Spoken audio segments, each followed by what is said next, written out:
So I'm Marita Rivero, and I'm the director of the Museum of African American History. We have one site on Beacon Hill and this wonderful site on Nantucket.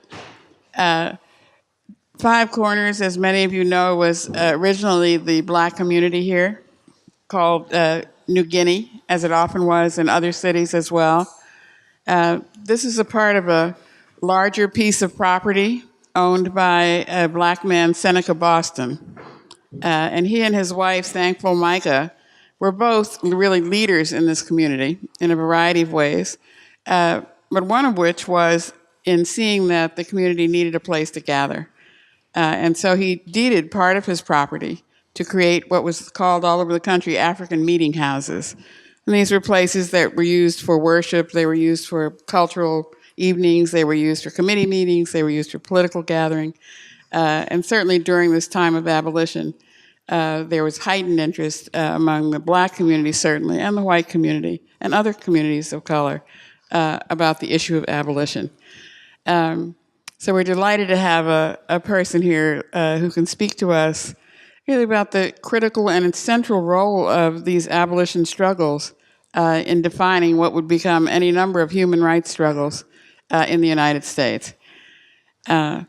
Before we go to Manisha, to Professor Singha, I wanted to say a bit about the Spriggs lecture. And we've asked Neville Richmond to say a word about Frank and Betty Spriggs. We've had a series of wonderful site managers on Nantucket. They were just tremendous to us. And Neville, who came from New York and has lived on Nantucket now for 30 years, was an administrator of the CPC, the Community Preservation Committee, and he knew Frank Spriggs. They worked together. Frank was, I think, was a member of the CPC. So we asked Neville whether he'd come and say a few words about why this is called the Spriggs Lecture, and I'll be back later. We're really using this microphone to talk to Nantucket Community Television, not to be amplified. Oh, okay. So I must speak into it. Good evening, everybody. My name is Neville Richmond, and I was surprised when they asked me to come and speak about Frank and Betty.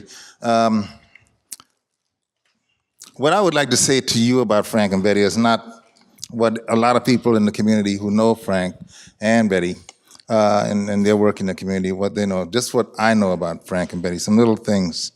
I know in the space here, there were a lot of volunteers who went through these doors. He would come just to keep the place open when we were getting started. And Frank and Betty shared their times here as well. And I believe it was shortly after they gave up that spot that they started this lecture series, bringing food for thought to the community. But I decided what I was going to do is just tell you a couple of things. I'm not going to be long about Frank and Betty. I'll start with Betty. Very unusual lady. You can, I think it's been said in the past, when Frank became selectman, I used to like watching it on TV because you'll always see Betty there in the back knitting or doing something, just right there. Wherever he was, she was. And wherever she was, he was. That's how they were. They were like that. It's very unusual when we have these series, for those of you who've been here before, to have this kind of discussion before the meeting or before the series began. It was just introducing the author, and Frank and Betty will be sitting over there just quietly. And I think they kind of liked it that way. So just a little anecdote. Once I was things that happens in our communities. I was working one time. I was working at the airport, and they called me out, and I got a call from Betty, and they said, Betty Spriggs is on the phone. Come on in the office. I went on in. I said, hey, how you? And Betty said, what are you doing, Neville? I said, I'm working. She said, well, can I see you? I said, well, I'm working. She said, well, can I see you? So I said, is it important? She said, yeah, it's important. So I left work, and I met her. She had me meet her at the school. It's very unusual. This is just an average, everyday thing. And we got to the school. She was sitting in a car waiting for me. And I went in the car, and she explained to me what was happening. I believe the superintendent had called her, and they were having trouble with one of the kids in the school. They didn't know what to do, and they called Betty. What she informed me at that time was that this is something that was done quite often, that she was quietly doing. And she said it's not something for the community to know about or anything like that. I was very impressed. She wanted me to come in and help her with this particular student, it just so happened that I knew the student. And, and in talking to the student, I just wanted to see how she did this and what she did, this type of intervention.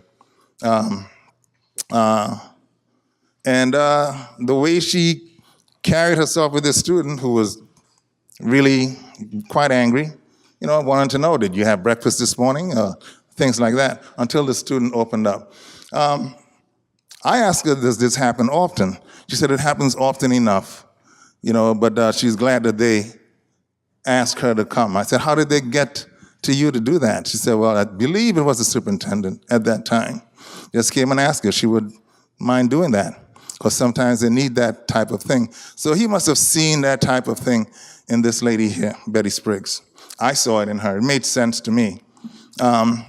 With Frank, I served with Frank in the early days of the CPC in the beginning, and also on the Park and Rec. And also when he was our Board of Selectmen, he helped us out a lot. That was in the beginning of a lot of activities here, in the beginning of the restoration of this campus here, which was hard. It was not easy. Everything that happens on Nantucket, it's not easy. This was like, we got a lot of resistance, before we got funded to start this project, and the beginning of the POPs and a lot of other activities that take place throughout Nantucket. We had to really fight and struggle, like, Children's Beach that we have, where we have our local talent go and play. There are a lot of local things that happen here that they were involved in very quietly. They decided to retire and come to Nantucket to spend their lives, and as far as anybody knows, they just went to the grocery store, did their eating, did their thing, and went home. And if you were lucky enough to be invited to their house to meet their beautiful daughters and grandchildren and stuff, you were very lucky to see how wide their life is and how open their life is. Other than that, you just saw them as a quiet couple. I have had I'll walk through the Stop and Shop and people will say, "Hey, Frank, how are you?" They still do it. Strangely enough, one time someone said, "Hey, Frank," and I turned around and it was Frank. Call me Frank. Because the same thing was happening with him. These were two wonderful people. These are my friends and a lot of our friends here. And thank you very much for this opportunity to allow me to share this little bits and pieces with this couple. I know this gives them a great joy, and this makes sense, this type of thing that they would do, their legacy, as I would like to call it. This is their legacy and to the community. And I think people have been enjoying it in the past, and I know you're going to enjoy it today and for years to come. Thank you very much.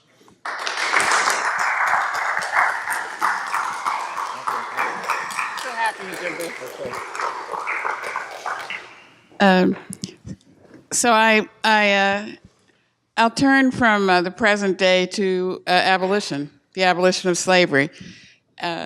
Only the truth is these themes are very much with us now. This is the reason that we try to connect history with what is going on today. It helps us put what we're doing in context and perhaps opens us to new ways of thinking. This book, A Slave's Cause, has one of the most glowing New York Times reviews I've read in a long time. Came out in 2016. I recommend it to you as a reading once you hear Professor Sinha. And I'm going to say, without further ado, let me bring you up here.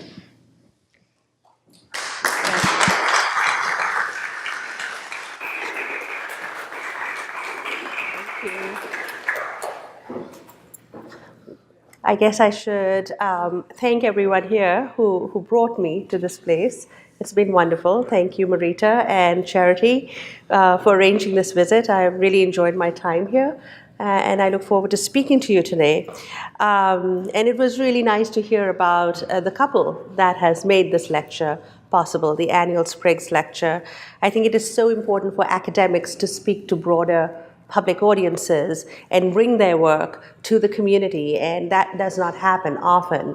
But thanks to the Museum of African American History and other such museums, that's changing now. So I'm really, really happy to be here to speak about my book.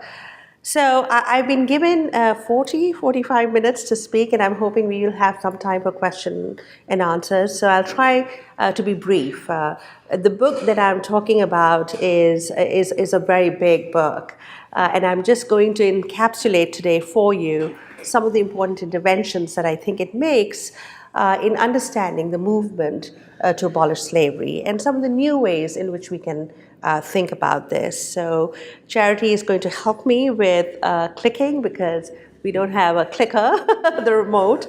So she's going to be my remote. I'm going to telepathically convey to her when we need to go to the next slide. So the Slave's Cause, and this is of course the hardcover copy. The paperback is in. They somehow changed the colors for the paperback that's available here for sale. This book is a comprehensive new history of abolition, and it sort of reevaluates the abolition movement as a radical interracial social movement. And so I argue that far from narrowing the boundaries of freedom as merely self-ownership, or legitimizing other forms of inequality besides slavery, abolition broadened the horizons of democracy and gave birth to other political passions. Now, I also argue that abolition was not restricted to wartime emancipation, that the American abolitionist movement unfolded in a 100-year drama in law, politics, literature, and on-the-ground activism. So the book extends the parameters of abolition from the classical pre-Civil War period right back to the 18th century, to the Revolutionary era, one of the reasons why it's so big. Now, a social movement perspective allows us to appreciate the longevity, continuity, and breadth of abolition, whose history is often written fractured along factional lines. Men versus women, blacks versus whites, Garrisonians versus political abolitionists, people who differed on tactics of the abolition movement. Or we know the stories of outstanding individual figures and leaders. And I did not want to write that kind of history because as I researched this book over a period of 10 years, I discovered that a movement perspective really allows us to see the abolition movement as not this bunch of crazy extremist fanatics or even as the sort of bourgeois northern white reformers. Instead, we get a real sense of the movement as a radical movement that included many figures and that ideology and tactics was shaped over a very long period. So the Slave's Cause rejects conventional historical divisions between slave resistance and anti-slavery activism. Only by writing African Americans free and enslaved out of its history can we view abolition as a white middle-class movement burdened by racial paternalism and economic conservatism. I'm glad that's not my phone. Sometimes that has actually happened. So slave resistance, I argue, rather than middle-class liberalism, lay at the heart of the American abolition movement. Slave rebellions paralleled isolated criticisms of slavery in colonial America. Pioneering Quaker abolitionists, and I think we can go to the next slide, such as Benjamin Lay, pictured on the right, John Woolman on the left, and Anthony Benezet in the middle, used instances of slave resistance and African testimony against the slave trade to argue against slavery. Now, Quakers, of course, it's interesting, we're here in Nantucket, they're a big presence here. Quaker abolitionism was a big presence here, of course, the Coffins and Lucretia Mott coming from here. So Quakers, of course, used their peace testimony also to argue against slavery. But if you look at people like Lay and Benazet and Woolman, one can also see the ways in which direct contact with people of African descent influenced them. Benazet ran a school for black school children. You can see that's a famous portrait, a woodcut actually, of him in the school that he ran in Philadelphia. He was a Quaker, a school teacher. Lay, when he rose, started writing against slavery, that was 1739, very early, he actually adopted a lot of what we would call direct action tactics.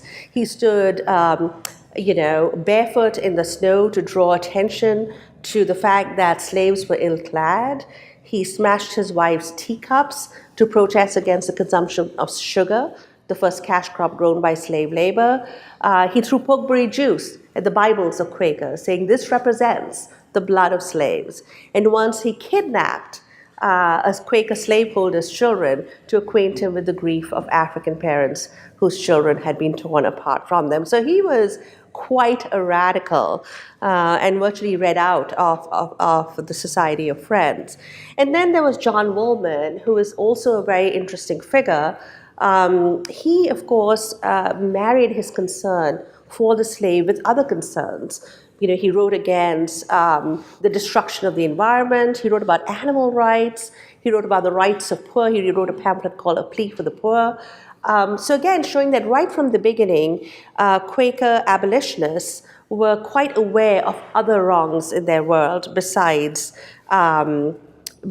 slavery, and that many of them, especially Benazet, were influenced about their views of the slave trade by people of African descent. And Benazet writes a lot about West Africa, and the only way that he gets all this information is his conversation with people of African descent. So the enslaved inspired the formation of the first Quaker-dominated abolition and manumission societies, as well as the first landmark cases that inaugurated emancipation in the Western world. And if we go to the next slide, you will see that this is the first abolition society that was formed in the United States, the very start of the American Revolution, in Philadelphia, Society for the Relief of Negroes, Free Negroes Unlawfully Held in Bondage. And this is kind of a fanciful 19th century depiction of that founding moment. It shows an enslaved woman, Dinah Neville, of mixed African and Indian descent. And she was being enslaved along with her 4 children. And she went to these Quaker abolitionists to help her out. And in order to help her, they formed this society. So again, showing how the longing for freedom, or the demands for freedom even, by people of African descent really spurs abolitionist organization right from the start. One could also argue that behind every significant Anglo-American anti-slavery judicial decision lay enslaved litigants. Right from the famous Somerset case in 1772, which established, quote, the freedom principle in Britain, and was widely viewed as having abolished slavery. So if you go to the next slide, you will see the abolitionist Granville Sharpe. He argued the case of James Somerset, a runaway slave from Virginia who went through Massachusetts to Britain and recruited Sharpe for his freedom suit against his master. Lord Mansfield, in that decision, said that no one could take their slaves outside of Britain forcefully. Excuse me. Now, this did not mean that slavery was established in Britain, abolished in Britain, but was viewed by many people as having abolished slavery, including by the enslaved who invoked what they call the Somerset principle to challenge slaveholding, not just in England, but also New England.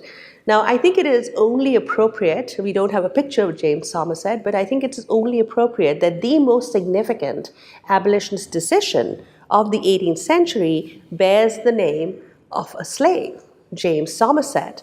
And Northern anti-slavery lawyers and politicians would use the Somerset principle to argue for freedom of slaves being brought into transit by Southern slaveholders to the North. So it had a long-lasting impact in Anglo-American jurisprudence.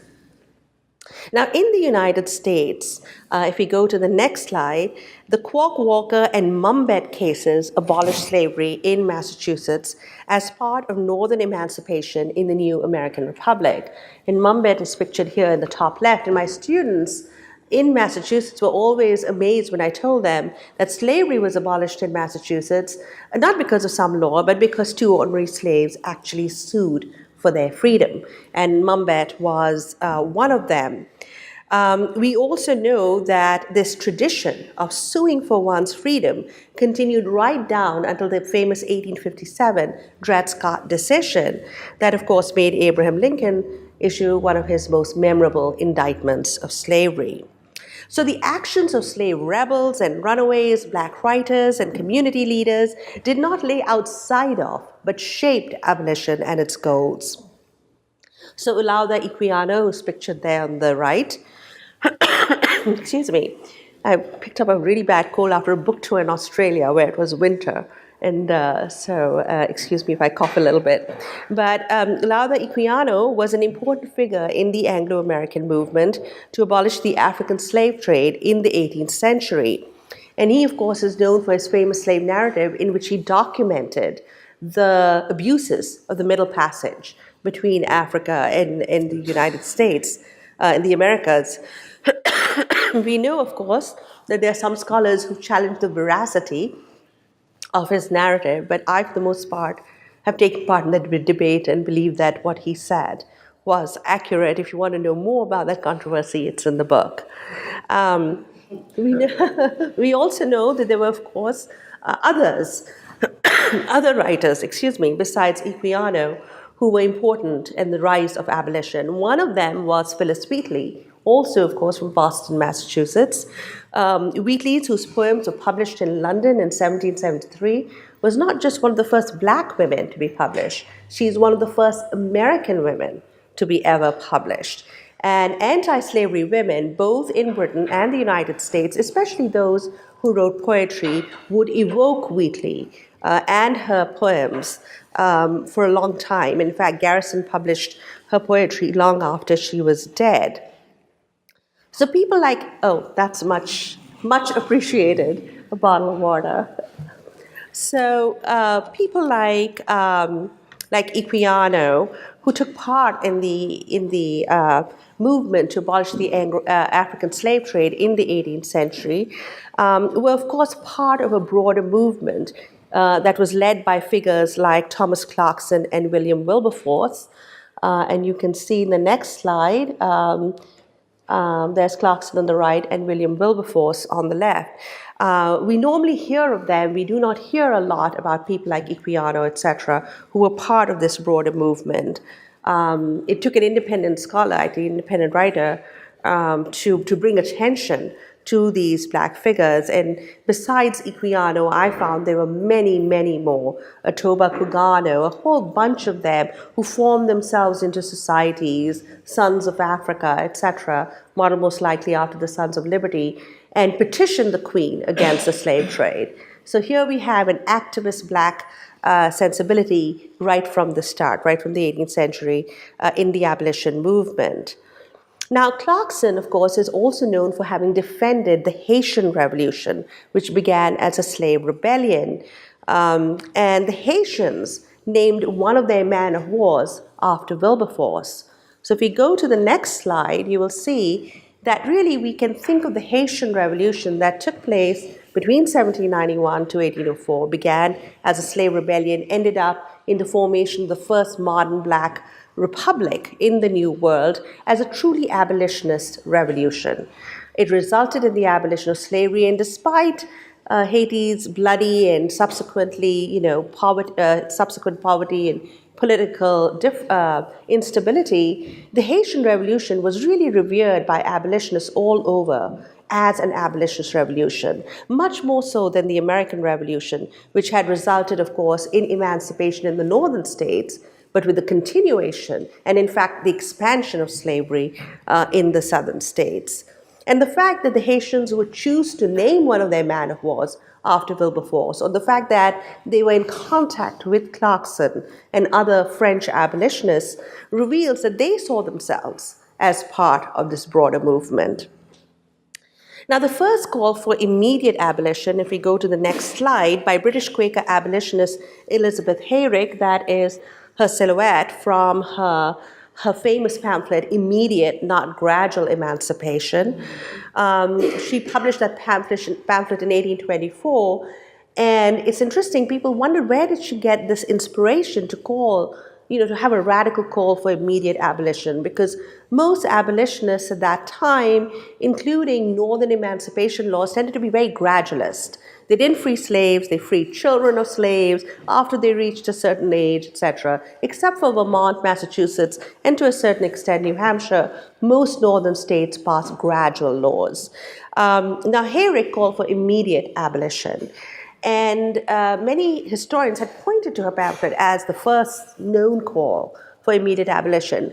But I read towards the end of her pamphlet, she has a strong defense of the Demerara slave rebellion that had taken place a year ago. So again, showing how slave resistance in many instances radicalized abolitionists, moved them and pushed them to take more radical stances when it came to the movement to end slavery. Now, in Hayrick's participation, as Phyllis Wheatley's poems reveal, that women, who were of course disfranchised at this time too, were a very important part of the movement. Now, in the 1820s, you also had free blacks, both in Britain and the United States, calling for or issuing more militant calls for immediate abolition. One of them was a man by the name of David Walker. He ran a used clothing store in Boston. He's one of our very beloved, famous figures in the Museum of African American History, a black Bostonian who actually was born in North Carolina, a free black man, and migrated to Boston, going through South Carolina, where the Denmark-Vesey slave conspiracy had taken place. So again, revealing the influence of slave rebellion in radicalizing the thoughts, not just of white abolitionists, but also black abolitionists like David Walker, who issued his famous sort of pamphlet, an appeal on behalf of the colored citizens of the world. Now, as most abolitionists understood, the story of abolition must begin with the struggles of the enslaved.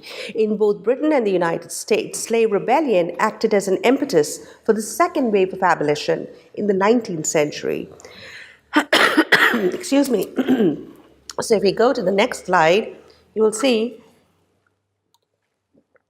that in 1831, we have two very important major slave revolts taking place that pushed forth Anglo-American abolition. One was a rebellion in Jamaica led by Samuel Daddy Sharpe on the right. This famous rebellion was very cruelly suppressed, and it led to an outcry in Britain at the cruelty displayed by colonial authorities.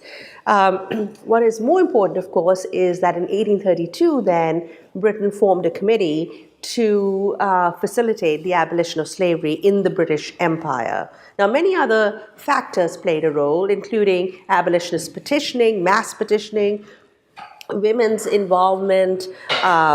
You had the Great Reform Act, which liberalized voting in Britain also at this time. It's always good to have more people vote rather than less. All these factors led to abolition, but clearly Sharpe's rebellion was the catalyst that led to abolition in the British Empire. The second important revolt was, of course, the bloodiest slave revolt in U.S. history, Nat Turner's rebellion. And this is a contemporary illustration of Nat Turner being discovered in the woods in Virginia after his rebellion has been suppressed. What's more important, of course, for me, was to see that this was the first time that the Virginia General Assembly actually debated a bill on abolition. Right? So maybe Nat Turner's rebellion failed, but the fact is that his rebellion proved to be the impetus of reopening the abolition question in a southern state, where in fact abolition had failed during the Revolutionary era. Now in Virginia, they didn't succeed this time either. They lost narrowly, but they still lost. But the fact remains that the political significance of Nat Turner's rebellion is important to note.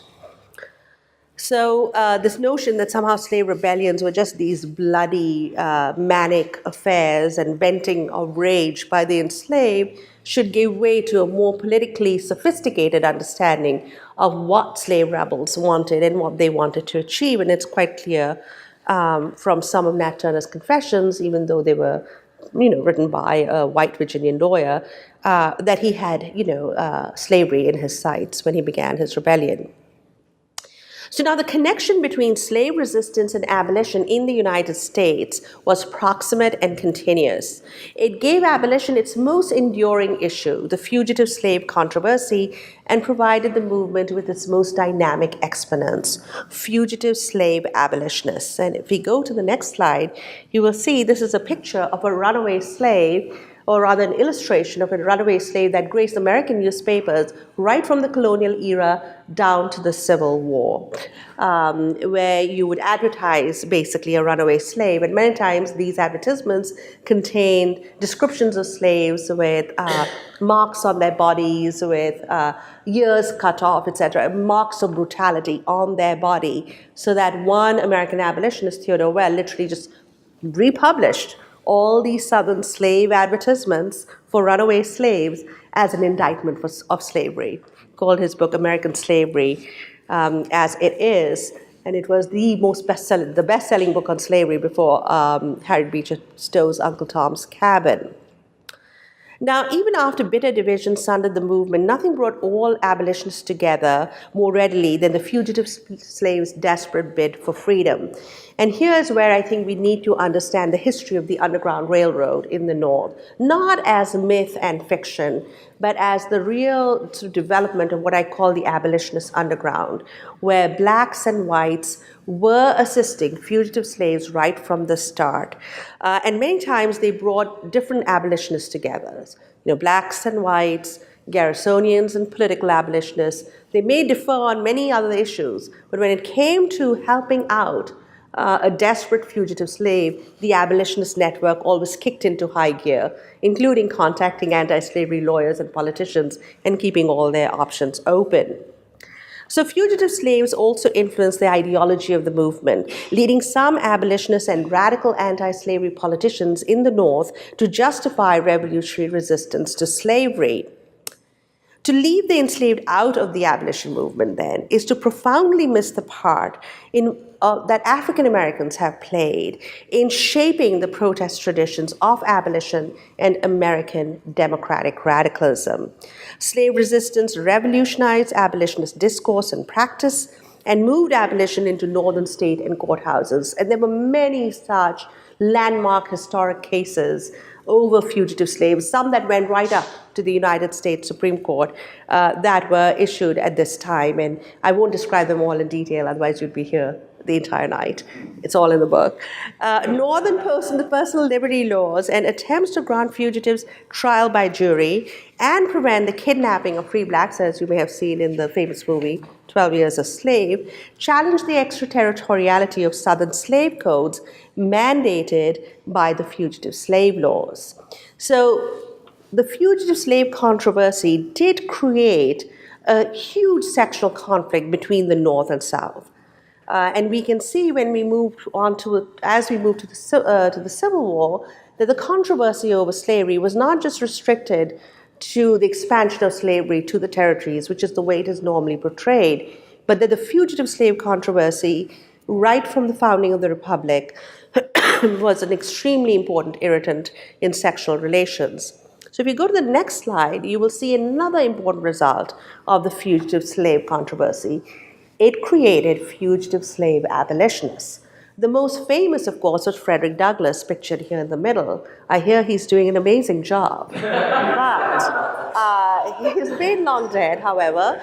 And then, of course, Harriet Tubman, who became a participant in the Underground Railroad herself, rescuing many, besides her family members, from slavery. She was supposed to replace Andrew Jackson in the $20 bill, but I have a feeling that's not going to happen.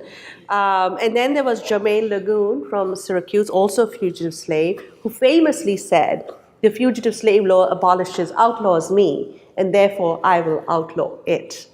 And There was a fugitive by the name of Henry Babe who published a newspaper from Canada where a lot of fugitive slaves went to escape the federal fugitive slave laws of the United States. It was called The Voice of the Fugitive. William Wells Brown, who went on to England, he's at the bottom right, was a famous writer and took on Thomas Carlyle for his views on race. Harriet Jacobs, pictured here at the bottom, she wrote the first iconic female slave narrative, and Samuel Ringgold Ward, who eventually migrated to Jamaica and fought for abolition. So what the fugitive slave controversy also gave the abolition movement were these outstanding abolitionist figures who lectured not just within the United States but also abroad, in Europe, in England, gaining acclaim, fighting against slavery and slaveholders. And in a way, they had an authenticity that sometimes other abolitionists could not muster. Slaveholders were quick to dismiss Northern abolitionists as having no idea about what slavery was really like. We were really kind to our slaves. We took care of them. We fed them. Northern workers were treated worse than slaves. This was the standard rhetoric of the pro-slavery argument. The fugitive slaves were very effective, especially a superb orator like Douglas, who of course began his career right here in Nantucket as an anti-slavery speaker, because they could speak from personal experience. They were the best riposte to this notion of slavery being a wonderful, benevolent institution, because they could actually document the atrocities that they and their families and communities had been subject to.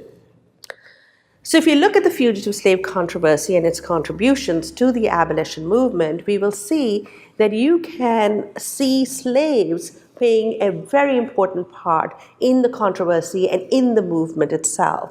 And this sort of comes to a head in the 1850s after the passage of the new federal fugitive slave law of 1850. If we go to the next slide, you will see what I call the famous fugitive slave rebellions of the 1850s. And these took place all over the North, in big cities like Boston and Philadelphia, but also in smaller places, all over in Oberlin, Ohio, where they had a famous rescue of John Price, an enslaved man who was being hidden by Oberlin abolitionists. Of course, you know that Oberlin began as a college founded by abolitionists open to women and blacks.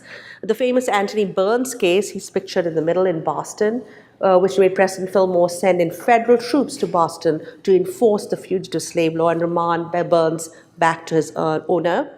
The more famous Joshua Glover case in the top right, in Wisconsin, in Racine, Wisconsin, this case was important because it led the state of Wisconsin to nullify the federal fugitive slave law, basically. They said that they would not implement the fugitive slave law. It was a case involving some of the defenders of Joshua Glover. And the Christiana riot in Pennsylvania, in the bottom, where, in fact, fugitive slaves and their allies killed a slaveholder in self-defense. He was coming with federal marshals to remand his slaves back to slavery. So if we go to the next slide, I would like to argue that John Brown was not an aberration, as he's commonly portrayed to be, but a result of this growing militancy and radicalization of the American abolition movement on the eve of the Civil War. Brown, of course, wanted to raid the South and begin a slave rebellion that would end slavery. And he was inspired by people like Nat Turner, by the Maroons in Jamaica, and the Haitian Revolution.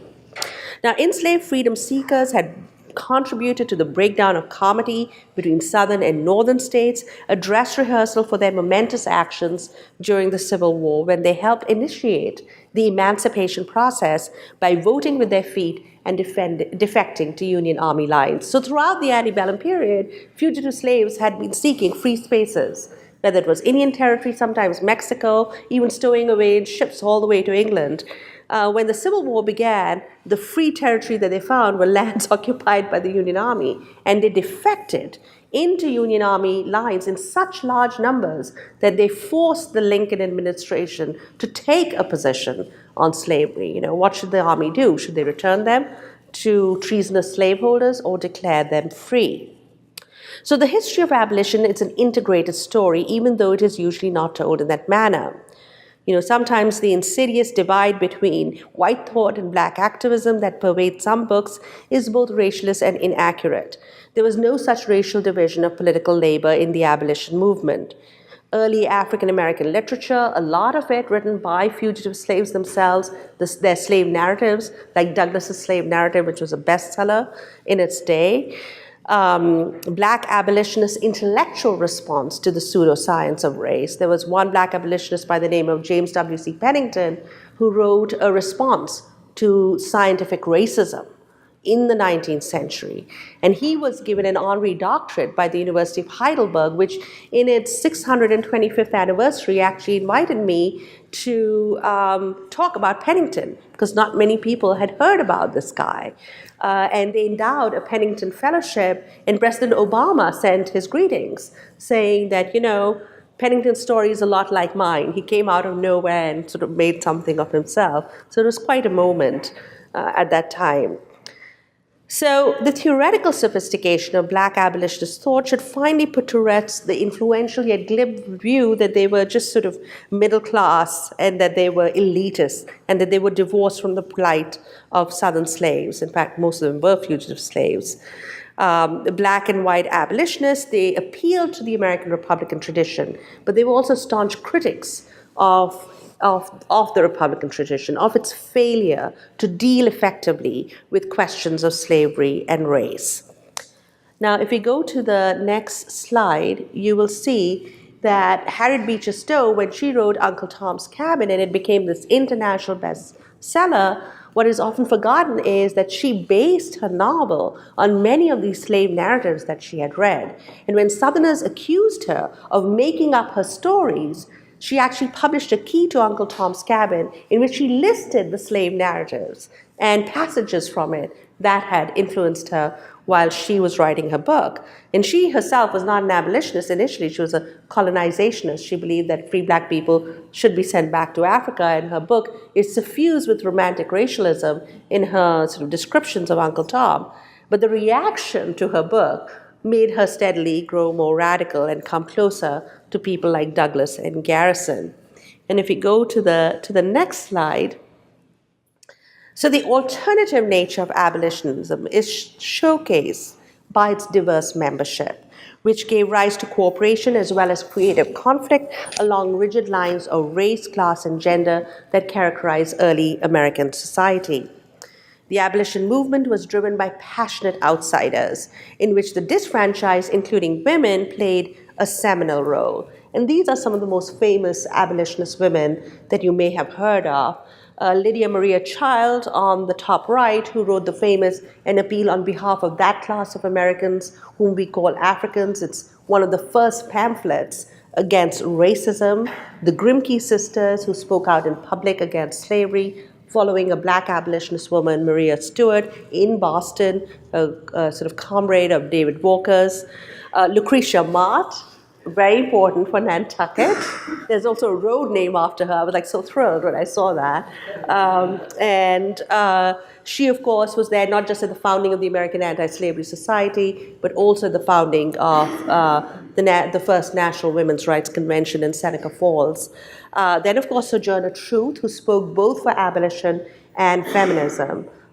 She was a slave in the state of New York, who then became a very important part of the movement.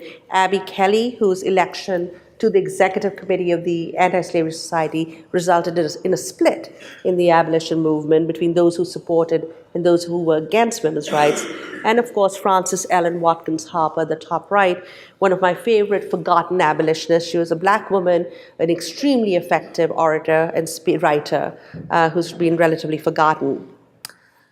So women were abolition's foot soldiers, and more controversially, its leaders and orators. In birthing the first women's rights movement, abolition again revealed its radical face. Now, during Reconstruction after the Civil War, the abolitionist-feminist alliance faltered, and while the women's movement became more autonomous, it also lost the abolitionist commitment to racial equality. As I write in the book, some things were gained, but a lot was lost for the American women's movement. And in a way, we really need to think of some of these pioneering black and white abolitionist movement who had always linked those two causes in their activism. So never the so-called monomaniacs, they were lampooned as abolitionists, starting with the early Quakers, recognized that the oppression of slaves was linked to other wrongs in their world. More than a few abolitionists joined such international radical movements such as feminism, utopian socialism, and pacifism, the first international peace movement, and championed Native American, immigrant, and working men's rights. Now, if you go to the next slide, William Lloyd Garrison, credited as the founder of the abolition movement, not only adopted African Americans' critique of colonization. This was this plan to send all free blacks back to Africa. Black abolitionists rejected that and demanded black citizenship and equality in the United States. They were foreseeing an interracial democracy right from the start. So Garrison adopted their platform. He rejected colonization. He says, I'm an abolitionist not just because I want to end slavery, but also because I'm fighting for black rights and equal citizenship rights in this country. And this, of course, is one of my favorite illustrations of Garrison because it was done by a black abolitionist artist, Robert Douglas Jr., in Philadelphia. And he, of course, published his famous newspaper, The Liberator, in Boston from 1831, 1865. Until today, that is a great resource for African American life in Boston because he published so many black writers and so much of what was happening in the black community. Now, Garrison was somewhat of a radical in every sense of the word. He supported the labor movement's 8-hour-a-day movement. He formed an alliance with British Chartists, which was a British labor movement. And he even anticipated some contemporary American scourges, criticizing the criminalization of blackness and the use of capital punishment and force by the state. In fact, the last man to be executed by the state of Massachusetts was a black man in the 1840s, and Garrison immediately pointed that out. He also once quipped that all American institutions had shut their doors to black people except what he called, quote, the prison houses. So the abolition, if you go to the next slide, you will see this is the motto of Garrison's paper, "Our country is the world, our countrymen all mankind." And it sort of reflects his wide-ranging radicalism. Abolition was then a radical democratic movement that questioned the enslavement of labor. As radical agitators, abolitionists were not so much theorists of liberal democracy, but critics of it. In prioritizing the abolition of slavery, they did not ignore and certainly did not defend other forms of oppression in the modern world.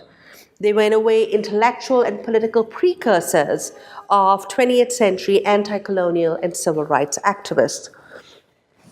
Debating the nature of society and politics, the relationship between racial inequality and democracy, nation and empire, labor and capital, gender and citizenship. They used the vehicle of anti-slavery to criticize the democratic pretensions of Western societies and to expose their seamier side. Now, I know I had quite a bit left here, but I don't want to keep you here too long, and I want to stick to the time. I think we are supposed to be done at 4 o'clock with this, excuse me, talk. So I will end with saying that abolitionists were original and critical thinkers on democracy, not simply romantic religious reformers who confined themselves to appeals to the heart. The movement against slavery made a signal contribution to the discourse of both human rights, humanitarianism, and the law. Abolitionists, for the most part, challenged rather than shored up the status quo.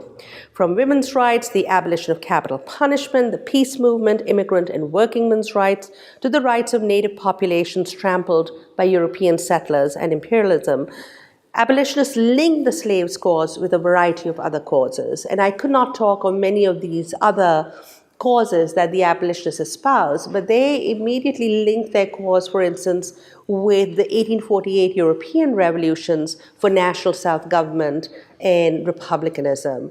They linked their cause with the Chartist movement. They linked their cause with the Irish Appeal, in fact, used with repeal from the British Union, that is, and used that, in fact, to appeal to Irish immigrants in the United States. Unfortunately, they were not that successful in that instance. They used appeals to Indians in India, which I found fascinating, being of Indian descent myself, that they actually criticized British rule in India and emerging schemes for imperialism in Africa. So they were rather far-sighted and rather broad-ranging in their ideas about equality.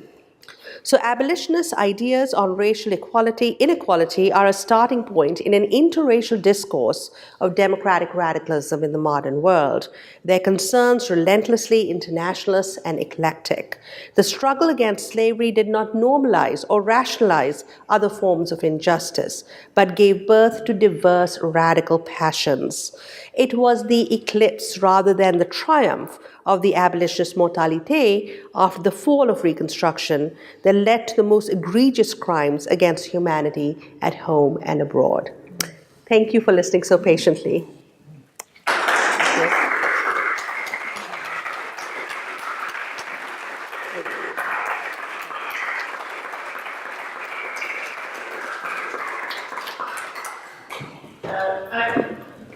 I think what I might do is just ask if there's 2 or 3 questions. We could just take them right now as a group and then let Manisha respond to them because I've got an eye on the clock. One question would be... What was the thing that you, at one point, I know... I need to let you do this so the television audience can't hear you at all. One point that you hinted at, and I was kind of fascinated by it, I'm sure it could be we could be here a whole nother hour on this topic, but one of the things you mentioned, or one of the things I got from your lecture, is that after the anti-slavery movement, many, what we would today call progressive causes, it seems, progressivism, the beginning of progressivism, it seems that sort of dropped off after, once slavery was abolished, in some ways. Again, I know you could do a whole nother hour lecture on this topic, but in 2 minutes, do you have any idea why, once slavery was abolished, the work of progressivism kind of stopped in a way for a while? Yeah. Let me collect another question or two. Chandra, you had a question? Anyone else? So one is the progressive movement question. Okay. Well, actually, this is a question I was going to ask the audience about. After having heard this, what has the past taught us about freedom and enslavement, especially in terms of the present-day struggles for social justice? Are there any more questions here? If not, I'm just going to leave it open a little bit. We just have about 7 minutes, 5 to 7 minutes. Sure. Well, I think that's a great question because, abolition did sort of cross-fertilize with and sort of encourage other radical movements, right? Like land reform, labor, etc. I saw a lot of that happening. Previous historians had either ignored that or said, oh, these movements talk past each other. There was no meeting ground. But I saw there was a lot of cross-fertilization. So what happens after the Civil War is after the fall of Reconstruction, when to a certain extent with the 13th, 14th, and 15th Amendments, you have the implementation of abolition's goals, you really find a sort of waning of abolitionist activism, mainly because Reconstruction is overthrown, and you really do enter into a period of backlash of conservatism. And I always tell my students this, that we always think of American democracy as kind of progressive and linear and, sort of progressive, greater and greater freedom for everyone. And that's not really the case historically. It's always moved in fits and starts, and historically it's gone backwards. So after Reconstruction, you can notice a real waning of all kinds of activism. It does not completely disappear. There are still abolitionists in the women's movement, in the labor movement, black rights. Many of them feed into the founding of the NAACP, including Garrison's grandson. Exactly. So you do have that eventually emerging. But the fall of Reconstruction was a huge setback for progressive forces and for American democracy. And in fact, I'm writing a book on Reconstruction right now. Alan? Yeah. I just add that one of the big things... one of the large influences of the time was the white Northerners and white Southerners wanting to get back together as if somehow there had been a disruption, and they were the important people, and these other things could maybe take care of themselves, but the whites and blacks had to, the whites, North and South, Yeah, had that to was reunite. that was the compromise of 1877 that overthrew Reconstruction, which was basically they left the South to Southern whites. It was a great sort of racial reunion at the backs of black people, but also at the cost of American democracy, because it led to the virtual nullification of all these Reconstruction amendments and laws that had established black citizenship in this country, black male citizenship. Yeah. All right, I will get this last question and go to a book signing. You are going to sign some books? Okay, All I'm right. happy to. Yes, you do. I know from, they can hear me. No, not these people, the people. That's for the TV. Oh, the TV, okay, thank you. From PBS, I remember, I think it was a program on the history of African American people in the US. There was a time with the first African people in the United States that they were free. And then there was a moment where it suddenly transitioned, and I can't remember. I want you to tell me about it.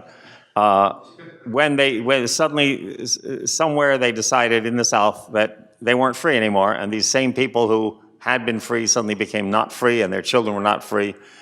And when was the first slave importation that happened? I'd like to ask about that. The origins of how we accepted this whole thing. Thank you.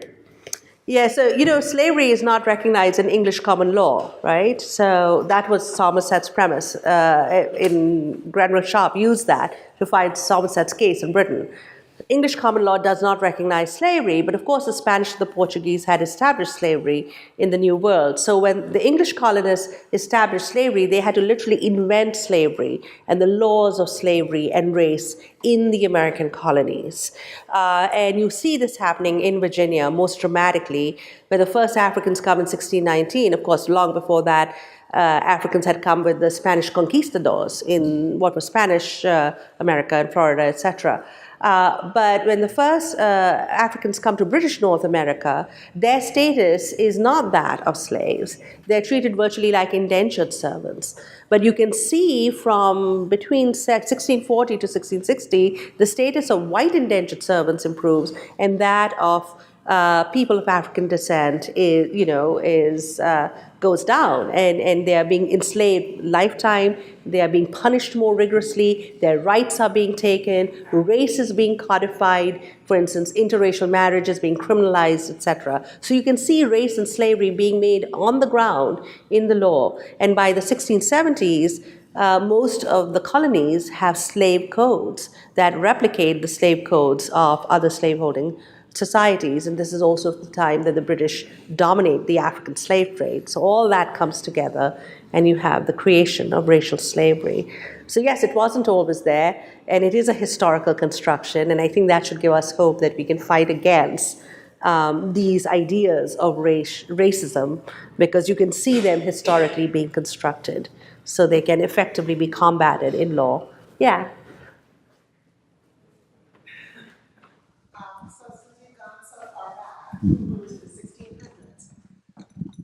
What about Native Americans? I believe there were also Native American slaves. Maybe you could talk a little bit about that. Absolutely. There were, of course, the Spanish and the Portuguese first experimented with Native American slavery. Las Casas' famous protest against Native American slavery was to say, we should enslave Africans instead. And that was his solution. And then he came to regret that solution. In the U.S. itself, Native American slavery lies hidden in plain sight. Native Americans were enslaved along with African Americans. Many communities, especially in New England, are mixed Native American, African American, and they were enslaved. Of course, the situation was a little different because Native American populations also died out through warfare and disease. And many times, Native American slaves were shipped to the Caribbean in order to prevent further warfare occurring, let's say, in New England, etc. But there are books now that are increasingly talking about forms of unfree labor and enslavement of Native Americans that persisted right up to the Civil War. And in the book, I talk a lot about the ways in which abolitionists took up the rights of Native Americans, like protesting the removal of the Cherokees, protesting the the taking away of their lands, especially the Seminoles, which was a nation of runaway slaves and Native Americans in Florida that fought against the U.S. government in two huge battles. Famous anti-slavery politician Joshua Giddings wrote the history of Seminole warfare, seeing it as an instance of the U.S. government suppressing not just Native Americans, but also using that as an excuse to get back runaway slaves. So it's a long, tangled history, and you're right to raise that question. Lydia Maria Child, after the Civil War, wrote an appeal on behalf of Native Americans, modeled after her appeal on behalf of African Americans. But yes, it was an important part of it. I think the last question, you had your last question, right? I think the abolitionist legacy is really important for contemporary struggles for social justice. And I have an epilogue in the book where I talk about the continuing abolitionist legacy, or like all the people who fight today against mass incarceration, against human trafficking, and those sorts of issues, or even other forms of racial inequality, evoke the abolitionists. Their journals are called Abolition Democracy or The Abolitionists, etc. And I kept collecting instances of it as I was writing the end of the book to talk about how the abolitionist legacy is a never-ending one. So that was it. Yeah. That's a terrific note to end on, I think. Thank you. And Manisha, thank you again for joining us. It's been a terrific afternoon. I'll let you move to the back and sign. Someone said, is she going to sign a book? I said, yes, she will. So thank you again. Thank you.